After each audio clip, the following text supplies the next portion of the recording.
Bienvenue sur l'émission Constellation, qui se propose d'explorer en votre compagnie les arcanes stellaires et diamantins où nous conduit la poésie de tout temps et de tout lieu.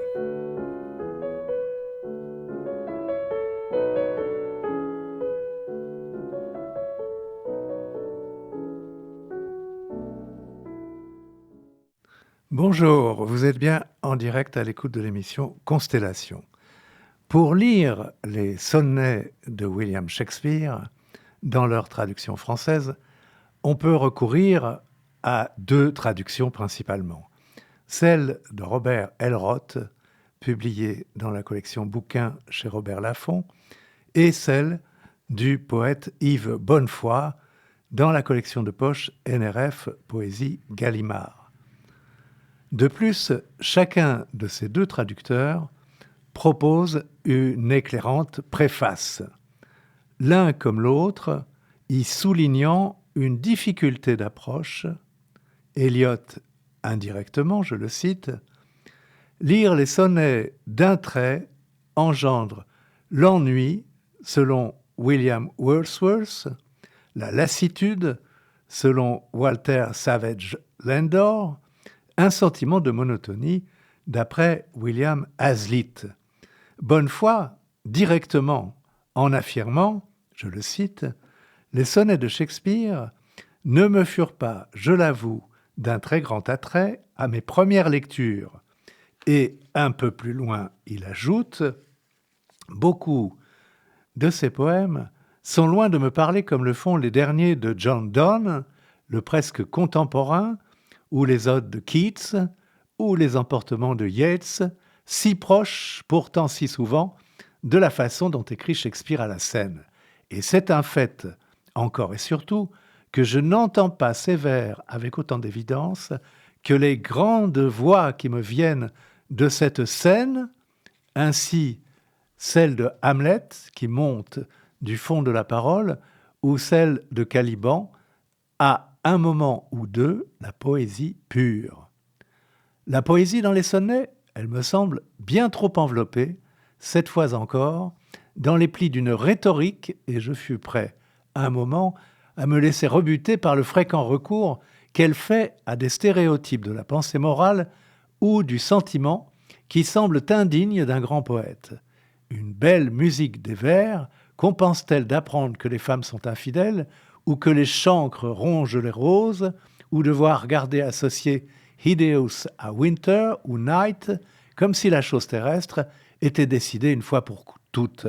Les sonnets de Shakespeare sont quelquefois des chefs-d'œuvre, mais aussi ils sont cause de cette sorte d'étonnement.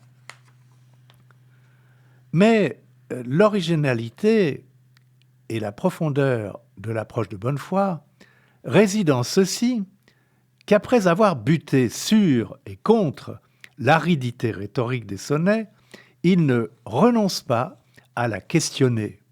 Il conviendrait de lire toute sa préface au sonnet. Soulignons simplement l'hypothèse centrale de Bonnefoy. Mais avant, rappelons la structure d'ensemble des 154 sonnets. Les 126 premiers sonnets s'adressent à un jeune homme que le poète presse d'abord de se marier afin de créer un autre soi-même. La dernière partie du recueil comporte 28 sonnets adressés à la dame brune, la Dark Lady, qui a corrompu le jeune homme, d'abord évoqué. Chacun de ces deux groupes a une conclusion distincte, ou plutôt une coda. Revenons toutefois au questionnement d'Yves Bonnefoy, qui s'interroge sur la rhétorique figée qui innerve un grand nombre de sonnets. Je le cite encore. Où est Shakespeare dans les sonnets ? Shakespeare, non tant celui que voudraient y retrouver les biographes, que le poète pensant la poésie. Le grand Shakespeare, l'auteur génial d'Hamlet et de La Tempête, prend-il à son compte, assume-t-il les stéréotypes, les clichés souvent éhontés qui prospèrent au plan manifeste de ses textes, ou en observe-t-il le discours du sein d'un niveau plus profond où lui permettrait de se tenir et veiller son écriture ? Eh bien, mon hypothèse, c'est que c'est bien ce dédoublement qui a lieu, et d'un bout à l'autre du livre, que c'est ce double niveau qui se laisse entrevoir, par exemple, dans le sonnet 129, déjà cité, ce hameçon qu'on a dans la bouche et qui fait que sombre l'esprit dans la douleur. Ce n'est pas, en effet, un de ces stéréotypes que je remarque. Il n'a pas sa place parmi eux, il les met en accusation. Il a été pensé, ou plutôt vécu, par une personne réelle. Et ce n'est pas un hasard si ce poème est aussi, de notre point de vue de moderne, un des 2 ou 3 plus beaux des sonnets.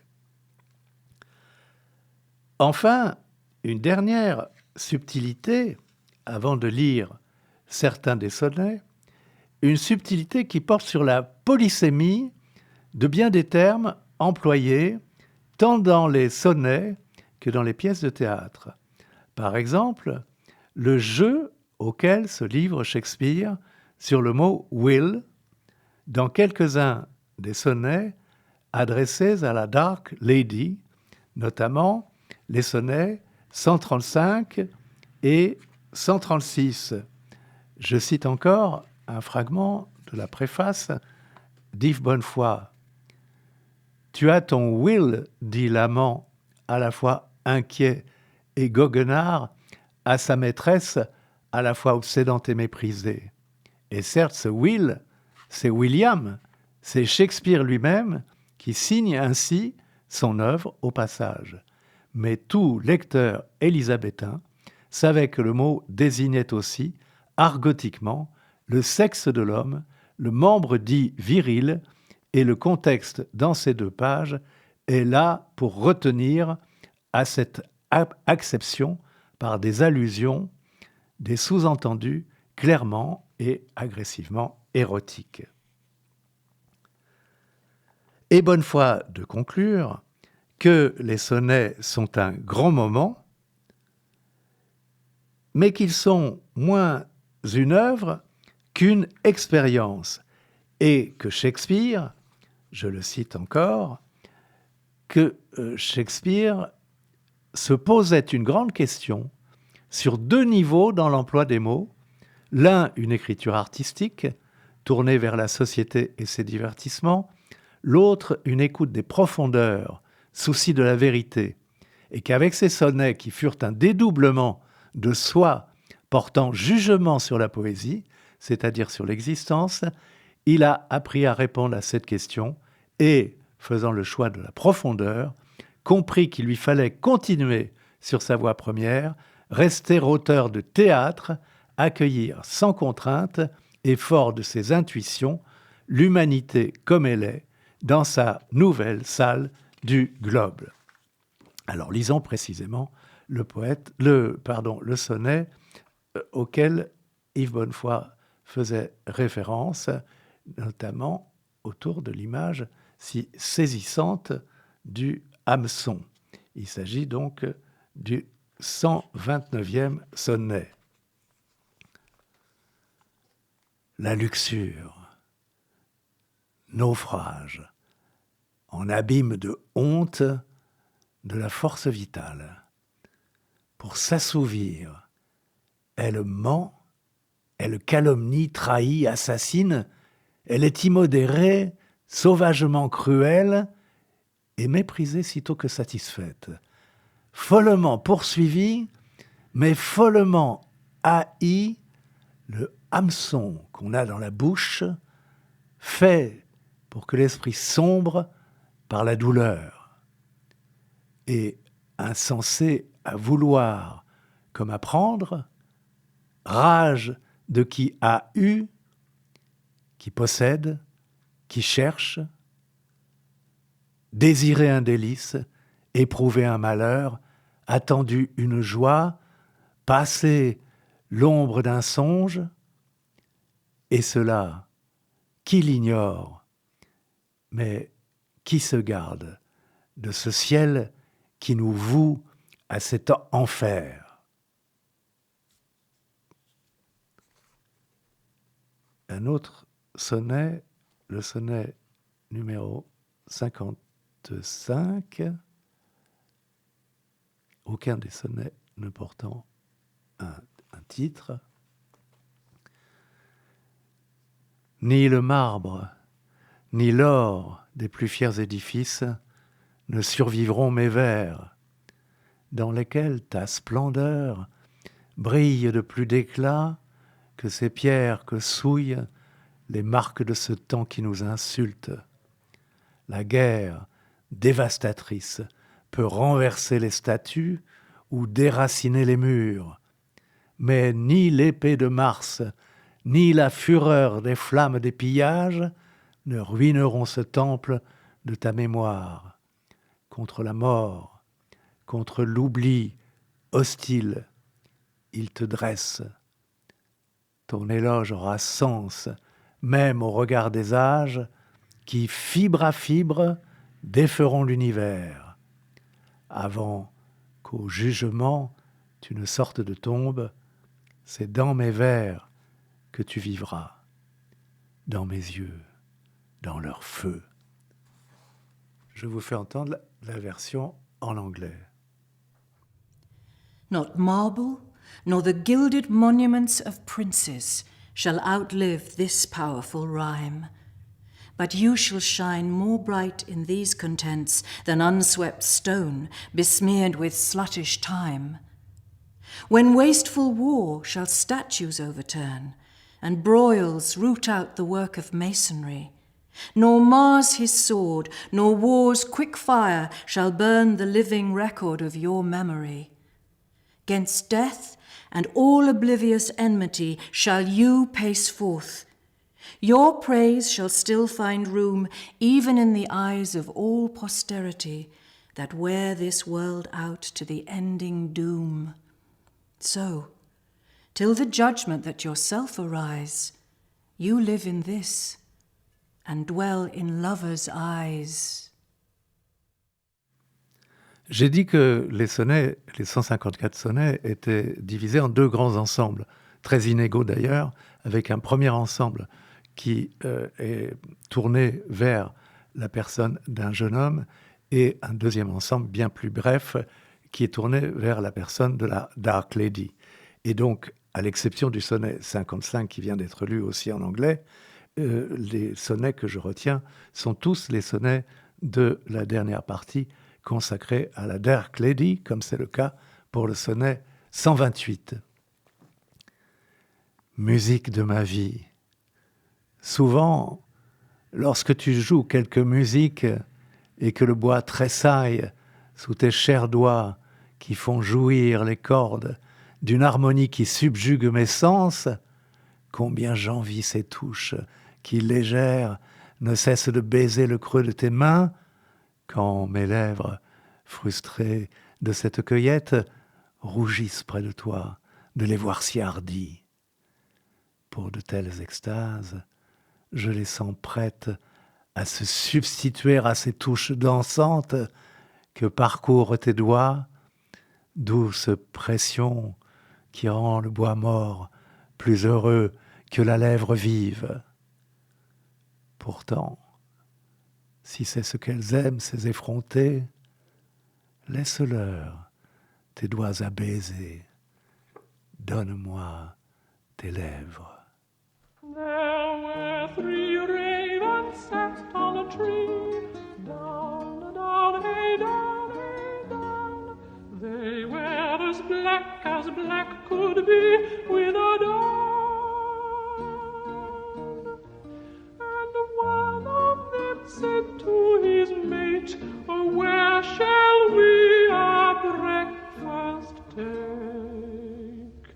With a down, daddy, daddy, daddy, down, down. Down, down in yonder green field, down, down, hey, down, hey, down. There lies a knight slain 'neath his shield, with a down.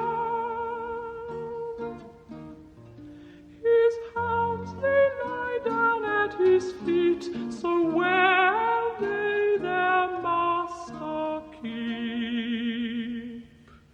With a down, daddy, daddy, daddy, down, down. His his hawks, they fly so eagerly. Down, down, hey, down, hey, down. There's no foul dare come him nigh with a dog. But down there comes a fallow doe, as great with young as she might go. With a dawn, diddy, daddy, daddy, dawn, dawn. She lift up his bloody head, down, down, hey, down, hey, down, and kissed his wounds that were so red with a dawn. She got him up upon her back and carried him to Earthen Lake. Le sonnet 132, à présent, qui montrera avec clarté qu'il s'agit de la Dark Lady.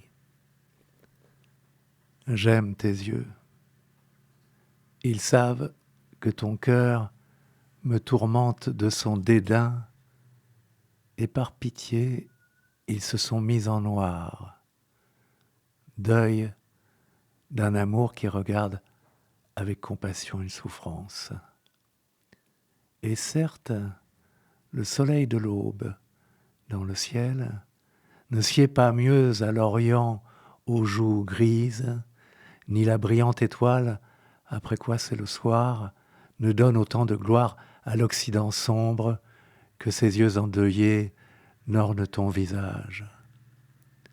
Ah, puisse donc ton cœur vouloir tout autant prendre pour moi ce deuil qui te va si bien et en vêtir de pitié tout ton corps. Je jurerai alors qu'est noire la beauté et que sont laides les femmes d'un autre teint.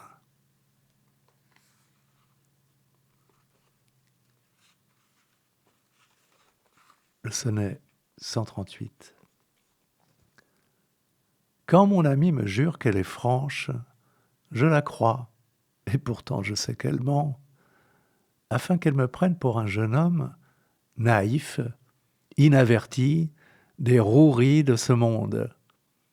Et, pour rêver qu'elle me pense jeune, alors qu'elle sait bien que mes jours déclinent, j'accorde tout crédit à sa langue menteuse. Ainsi, des deux côtés, nous nous abusons. Mais pourquoi ne dit-elle pas qu'elle est insincère ? Pourquoi ne dis-je pas que je suis vieux ?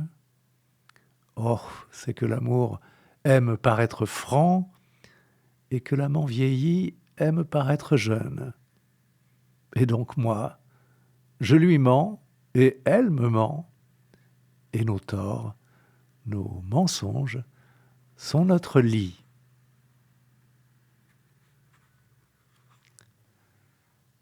Sonnet 139. Ne me demande pas d'approuver le tort que ta déloyauté fait à mon cœur. Blesse-moi par la langue et non les yeux, que me tue ton pouvoir sur moi et non tes ruses.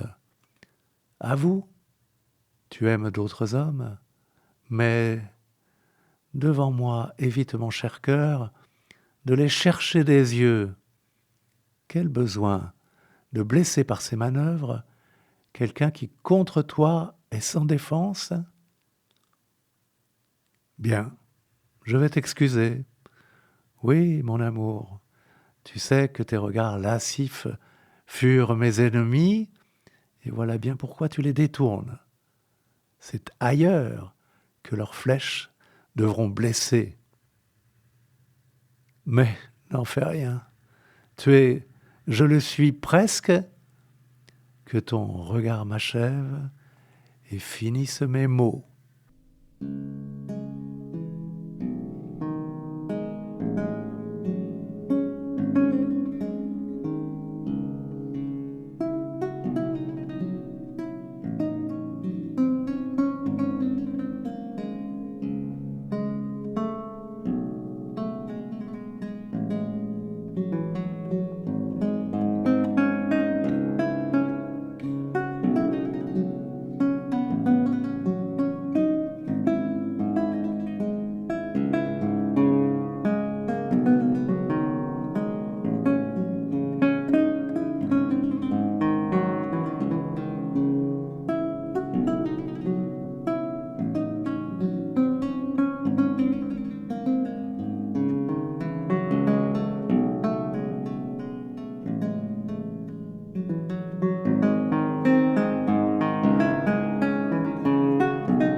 sonnet 144 à présent, qui explicite parfaitement les deux ensembles dont j'ai parlé. J'ai deux amours. L'un fait ma joie, l'autre m'accable, tels deux génies qui sans répit m'assaillent. Le bon, un ange, est homme, et la beauté même. Le mauvais, un démon, est femme, de couleur sombre. Pour me jeter plus vite en enfer, mon fléau, cette femme, veut de mon ange qu'il m'abandonne. Mon saint ami, elle tente d'en faire un diable, de le séduire à sa lubricité, et que démon soit maintenant mon ange, sans pouvoir l'affirmer, je le soupçonne, car ils sont loin de moi, tous deux, ils sont amis, je crains que l'un ne soit dans l'enfer de l'autre. Mais je n'en saurai rien, je vivrai dans le doute, tant que le mauvais feu n'aura pas fait son œuvre. Le sonnet 151. Amour est trop enfant pour savoir le mal, et pourtant, qui ne sait qu'il naît de lui? Donc, ma douce tricheuse, ne sonde pas trop mes fautes, tes attraits se révéleraient les vrais coupables. Car c'est ta trahison qui me fait consentir à trahir le plus haut en moi pour le plus bas. Mon âme, tu apprends à mon corps qu'en amour, il a droit au triomphe et que ma chair impatiente se dresse rien qu'à ton nom et te cherche comme la proie de ce triomphe. Fou de ton feu, mon corps se rêve ton esclave pour combattre sous toi, choir tout contre toi. Rien d'immoral quand je dis mon amour à celle dont le désir me dresse, après quoi je retombe.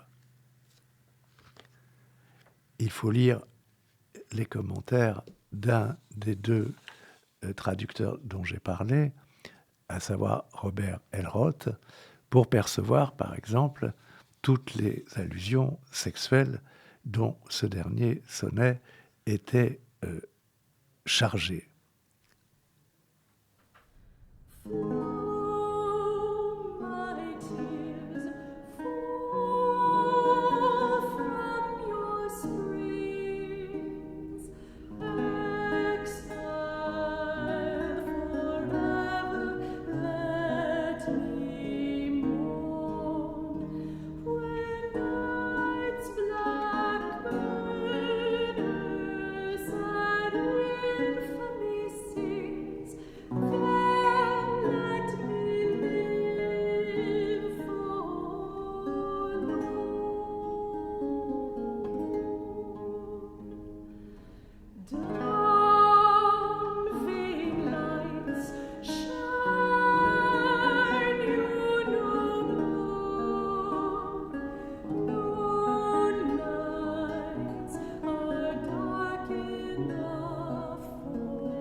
Au cours de cette émission, vous avez pu entendre d'abord un morceau intitulé The Three Ravens, interprété par le contre-ténor Alfred Deller, puis vous avez pu entendre au théorbe Daniel Zapico, qui jouait un morceau français, en fait, celui-là de Michel Lambert, Ma bergère est tendre et fidèle.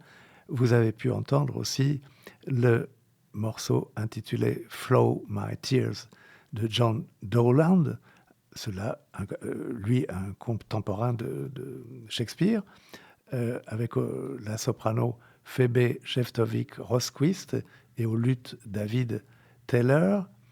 Et j'ajoute que était lu le sonnet numéro 55 en anglais par Deborah Findlay.